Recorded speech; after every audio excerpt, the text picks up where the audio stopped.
Hi,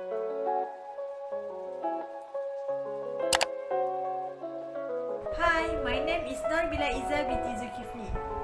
My name is Hamimah binti Norman. Hi, my name is Nur Aisya binti Mohamad Nazri.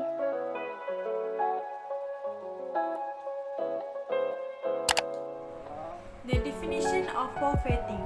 Forfeiting is a mechanism in which an exporter surrenders his rights to receive payment against the goods delivered or service rendered to the importer in exchange for the instant cash payment from a forfeiter.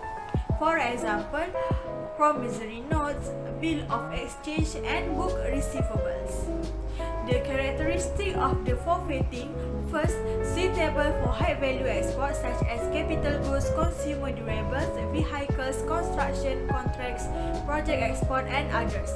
Second, transform delayed payment exports into currency. And the third, provide the exporter with liquidity and cash flow. There are 5 risks involved in forfeiting. First, transaction risk. Second, sovereign risk. Third, documentation risk. Fourth, safe custody risk. And the last one, risk that guarantor will remain viable. So, this is how forfeiting works.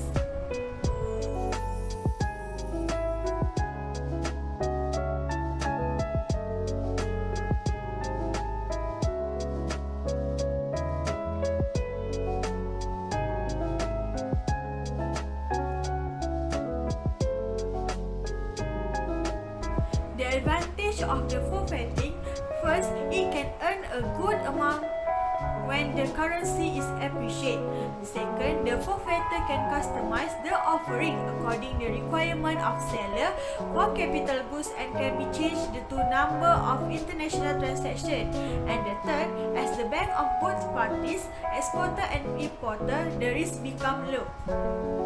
While the disadvantage of the forfeiting is, first, only use the major selected currency as they possess international liquidity. Second, more expensive compared to other basic financing, which is high export costs. And the third, not all transactions can use the forfeiting. Need more than equal to the finite sum are eligible for forfeiting. Definitions of factoring. Factoring is a mechanism by which a company sells to a financial entity the amount of account receivable on which it has not yet obtained the payment. To receive the cash is one strike away. The company is happy to sell the value of certain account receivable, generally due within 90 days, to the financial institution, and commonly it's referred to as the factor at a discount of providing the potential for the factors and profit. The examples of factoring is invoice. It's invoice which is money is owed. When a seller sends it to customer as an invoice, the factory company pays the seller between 70% and 85% of the invoice value immediately. The seller gets the balance when the customer has paid the invoice.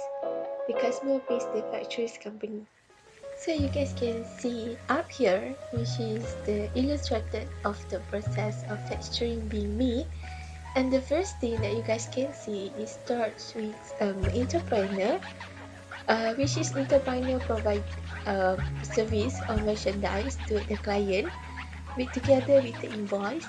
And then that we can see that the client is making a payment towards the factor. And also we can see that the entrepreneur giving out the copy of the invoice toward the factors.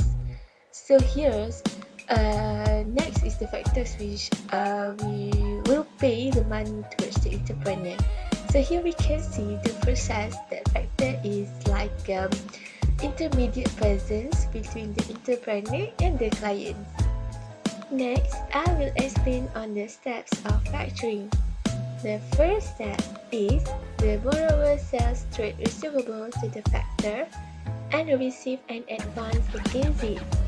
The second step is the advance provided to the borrower is the remaining amount.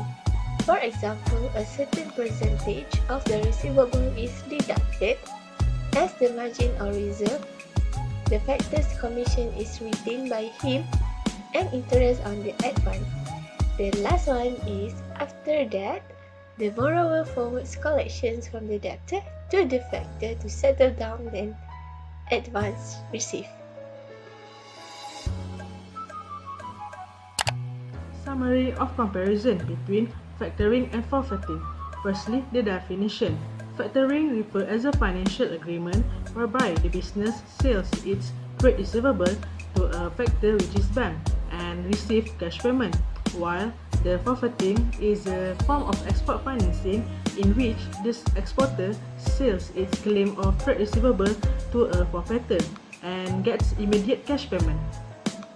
Next, factoring deals in the account receivable that falls due within 19 days, while for forfeiting deals in the account receivable whose maturity ranges from medium to long term. Factoring involves the sales of receivable on ordinary goods, while forfeiting involves the sales of receivable on capital goods, such as building and machines. Factoring provides 80 to 90% financing, while forfeiting provides 100% financing of the value of export. Factoring can be recourse or non-recourse, while forfeiting only can be non-recourse, meaning that in the case of default payment, the lender only can pursue on the borrower's collateral, not on their other personal assets. Next, factoring cost is incurred by the seller or client, while forfeiting cost is incurred by the overseas buyer. Forfeiting involves dealing with negotiable instruments like bills of exchange and promissory notes, and not in the case for factoring. Lastly, in factoring, there is no secondary market, while in forfeiting, the secondary market exists, which means increase the liquidity in forfeiting. That's all from us. Thank you for your attention.